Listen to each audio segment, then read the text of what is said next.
Dan tawakal ini adalah sumber datangnya pertolongan Allah Subhanahu wa taala. Di surah At-Talaq ayat yang ketiga, Allah Ta'ala na'udzubillahi minasyaitonir rajim, wa may yatawakkal, itu artinya adalah ketika kita yakin dengan pertolongan Allah dan kita melihat makhluk ini sudah tidak bisa lagi diandalkan. Jadi tawakal itu maknanya adalah ketika kita betul-betul yakin dengan akan datangnya pertolongan Allah dan kita melihat makhluk ini sudah tidak bisa lagi diandalkan. Kalau di hati kita masih mengandalkan makhluk, itu yang membuat terhalangnya datangnya pertolongan Allah. Lihat ketika Nabi Allah Ibrahim alaihissalam ketika beliau ingin dibakar oleh Raja Namrud. Maka apa yang beliau baca? Di Sahih Bukhari dikatakan yang dibaca oleh Ibrahim adalah hasbunallah wa ni'mal wakil. Ini sikapnya para nabi nih Pak. Antum lagi kepepet, lagi susah, lagi terdesak, baca ini hasbunallah wa ni'mal wakil. Cukuplah Allah bagiku dan Allah sebaik-baiknya penolong. Ini zikir Nabi Allah Ibrahim alaihissalam minta pertolongan dari Allah. Kata Al-Qatadah, kalau kita lagi punya masalah dan kita baca hasbunallah wa ni'mal wakil, maka Allah betul-betul akan menyelesaikan urusan kita. Kata beliau, kalau betul-betul kalian bertawakal kepada Allah, kalian pasrahkan urusan kalian kepada Allah, dan kalian yakin dengan pertolongan Allah, maka Allah betul-betul akan menolong kalian. Maka Ibrahim baca itu. Maka ketika itu Jibril datang, kata Jibril, ya Ibrahim, a'anta ilayya haja. Ibrahim, engkau butuh tak bantuanku? Bagiku untuk melenyapkan penduduk di negeri ini mudah bagiku. Bagiku untuk memadamkan api ini mudah bagiku. Nabi Ibrahim mengatakan apa? Kata Ibrahim pada Jibril? Kata Nabi Ibrahim alaihissalam kepada Jibril, kata beliau adalah amma ilaika fana wa amma ilallahi fana'am. Kata Ibrahim, ya Jibril, aku gak butuh bantuanmu. Engkau makhluk, engkau juga butuh sama Allah. Fa amma ilallahi fana'am, yang aku butuhkan hanya bantuan Allah, aku hanya butuh kepada Allah. Kata Ibrahim, bayangkan lagi kepepet dia nih, mau dibakar, mau dibunuh, tapi dia tolak bantuan malaikat. Dia bilang, wa amma ilallahi fana'am, yang aku butuhkan hanya bantuan Allah. Ya, ada orang hari ini nggak kepepet kondisinya, Bang. Ya, masih tenang hidupnya, masih makan dia. Kadang-kadang dengan mudah dia menukar akidahnya, menggandakan tauhid. Lihat Ibrahim, lagi kepepet saja, yang nawarin bantuan malaikat, tapi kemudian dia tolak. Dia bilang, amma ilallahi fana'am, yang aku butuhkan hanya bantuan Allah. Maka Allah turunkan bantuannya. Maka ini menjadi pelajaran bagi kita bahwa kalau kemudian kita betul-betul bertawakal kepada Allah, yakin dengan pertolongan Allah Subhanahu wa taala, maka di situ sumber datangnya pertolongan Allah Subhanahu wa taala. Maka kata Imam Abu Hasim, tawakal itu ketika engkau melihat makhluk ini sudah tidak bisa lagi diandalkan, di situ sumber datangnya pertolongan Allah Subhanahu wa taala. Lihat Nabi Musa alaihissalam. Nabi Musa dikejar oleh Fir'aun dan bala tentaranya. Udah sampai di pinggir lautan. Ya, nggak ada lagi makhluk yang bisa diandalkan. Nggak ada lagi makhluk yang bisa diandalkan. Nabi Musa alaihissalam hanya bisa mengatakan, Rabbi najjini minal qaumidz zalimin. Ya Allah, selamatkan aku dari kaum yang menzalimiku, ya Allah. Maka Allah kemudian membuat lautan itu menjadi daratan. Lautan itu terbelah dua dan Musa beserta kaumnya bisa melewatinya. Ingat teman-teman semuanya, di dunia ini banyak Allah ciptakan yang mustahil. Ini mustahil, ini mustahil, ini mustahil. Makanya kita butuh Allah. Nah, kenapa? Karena bagi Allah tidak ada yang mustahil. Ya, maka mengaruhi kehidupan dunia ini jangan mengandalkan dengan kemampuan kita. Kita terbatas, maka tawakal kepada Allah.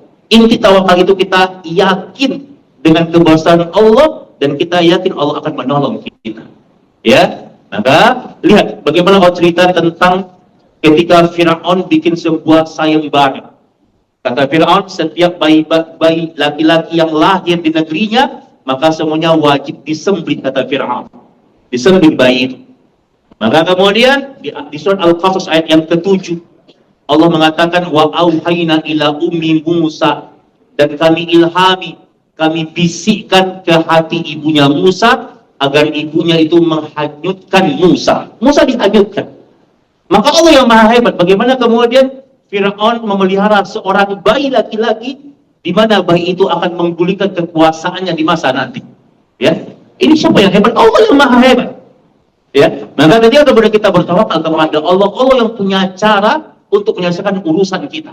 Maka bertawakal kepada Allah Subhanahu wa taala. Dan Allah katakan, innallaha Innallaha balighu amri.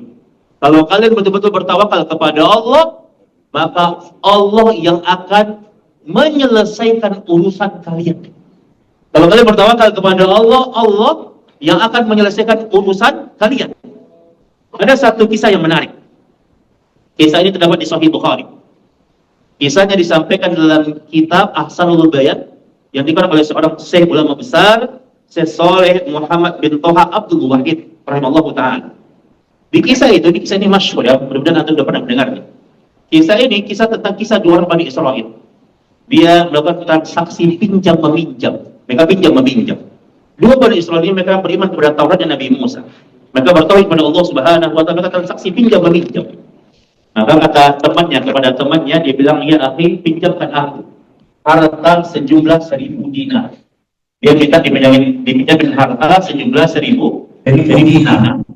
Ya. Kemudian dia dipinjamkan kepada untuk kata yang tidak dipinjam kata dia. Kalau meminjam kepada aku dalam rangka untuk saksi, dia minta saksi. Ya. Kemudian kata temannya, nggak ada orang di sini, nggak ada siapa-siapa di sini. Cuma kita berdua, dia katakan, "Rafa billahi syahidan." Cukup Allah sebagai saksi, dijadikan Allah sebagai saksi. Dan teman-teman saya, udah kata teman-teman, kalau memang begitu, kalau meminjam kita sudah datangkan untukku jaminan, dia minta jaminan. Maka kata yang meminjam, aku nggak punya apa-apa.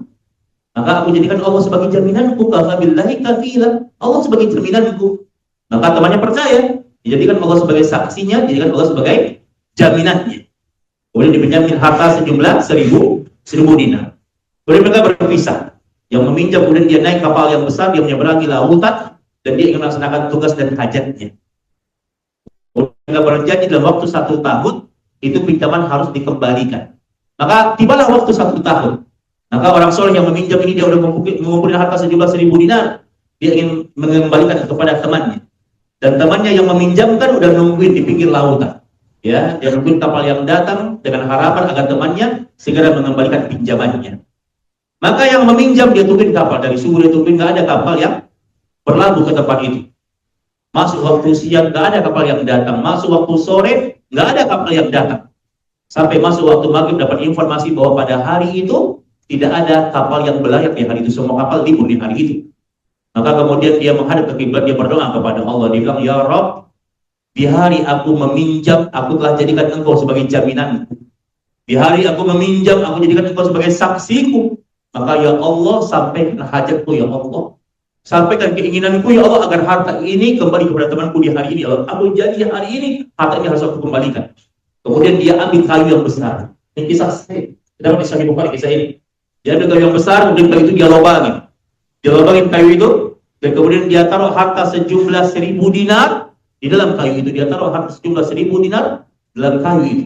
Kemudian dia tulis sepucuk surat, dia bilang, "Ya saudaraku, kalau harta ini sampai di tanganmu, inilah kehendak Allah dan Allah Maha berkehendak atas segala satu apapun yang diinginkan Allah Subhanahu wa taala. Harta ini halal bagimu dan ini adalah pinjamanku kepadamu." Maka kemudian dia tutup dengan potongan kayu yang lainnya, kemudian dia lemparkan kayu itu ke tengah lautan dan dia bilang dia bertawakal kepada Allah. Dia serahkan urusannya kepada Allah Subhanahu wa taala. Dan apa yang terjadi? Temannya yang nungguin di pinggir pantai yang lainnya, kemudian nggak ada kapal yang datang ini. Nggak ada. Maka kemudian dia melihat ada kayu di tengah lautan yang terombang-ambing dan kayu itu terus menepi. Maka kemudian dia ambil kayu itu dengan tujuan agar kayu itu menjadi kayu bakar untuk kebutuhan keluarganya. Dia ambil kayu itu, dia bawa pulang. Ketika di rumah kemudian dia belah dua kayu itu dengan kampaknya, dia belah dua. Allahu Akbar. Yang terjadi adalah Masya Allah. Kemudian yang terjadi adalah dia menemukan harta sejumlah 1.000 dinar dan sepucuk surat dari sahabatnya. Ingat, ini janji Allah. Kata Allah, "Wa may yatawakkal 'ala Allah." Kalau kalian betul-betul bertawakal kepada Allah, fahuwa hasbuh. Allah yang akan mengurusi urusan kalian. Maka apa? Berbanyak baca zikir ini, baca hasbunallah wa ni'mal wakil. Ini antara betul zikir di sunnah Nabi SAW. Ketika kita lagi punya masalah, lagi kepepet urusan kita, ngadu sama Allah. Hasbunallah, cukuplah Allah bagiku. Wa ni'mal wakil, Allah sebaik-baiknya penolong. Ini zikir yang sahih yang diamalkan oleh para salaful ummah, orang-orang terbaik di zaman dahulu. Sepanjang kita bertawakal kepada Allah, Allah nggak bakalan menyia-nyiakan kita. Simak kisah Siti Hajar. Ketika Siti Hajar itu kemudian ditinggalkan oleh Ibrahim di padang pasir yang gersang, ditinggalkan hanya Siti Hajar dan anaknya Ismail yang ada di situ, dikejar oleh Siti Hajar. Kata Siti Hajar, ya Ibrahim, amman takiluna. Ya Ibrahim, dengan siapa engkau titipkan kami? Dengan siapa? Ilaman takiluna. Dengan siapa engkau titipkan kami? Ini negeri yang sunyi, Ibrahim, negeri yang berbahaya. Kemudian dia katakan, Allahu amarakum bihada. Apakah engkau tinggalkan kami di padang pasir yang tandus ini? Apakah ini perintah Allah? Ibrahim, na'am, ini perintah Allah, kata dia. Maka kata Siti Hajar, wanita yang lama itu, dia katakan, irhad, pergilah wahai Ibrahim. Dia katakan, innallaha la yudayyi'una abadan. Karena sepanjang kita melaksanakan perintah Allah, Allah nggak bakalan menyia-nyiakan kita. Sepanjang kita beribadah kepada Allah, bertawakal kepada Allah, apapun keadaan kita, Allah nggak akan pernah meninggalkan kita. Manusia, Pak, secinta apapun dengan kita manusia itu sifatnya, Pak, datang dan pergi. Itu manusia dunia, nggak ada yang abadi. Tapi Allah yang tidak akan pernah meninggalkan kita sepanjang kita bertawakal kepada Allah. Tawakal itu kuatkan keyakinan kita, Allah Maha segalanya. Allah akan menolong kita, berbaik sangka kepada Allah, yakin dengan kebesaran Allah, dan kemudian memperbanyak berzikir, membaca hasbunallahu wa ni'mal wakil. Ini sumber datangnya pertolongan Allah Subhanahu wa Ta'ala. Mudah-mudahan yang sedikit ini bermanfaat. Ya, nafa'anallahu wa iyyakum bil ilmi nafi wal amal shalih. Wa sallallahu ala Muhammadin wa ala alihi wasallam. Mari kita tutup dengan doa kafaratul majlis. Subhanaka Allahumma bihamdika asyhadu an la ilaha illa anta astaghfiruka wa atubu ilaik. Wa akhiru da'wana alhamdulillahi rabbil alamin. Assalamualaikum warahmatullahi wabarakatuh. Waalaikumsalam warahmatullahi wabarakatuh.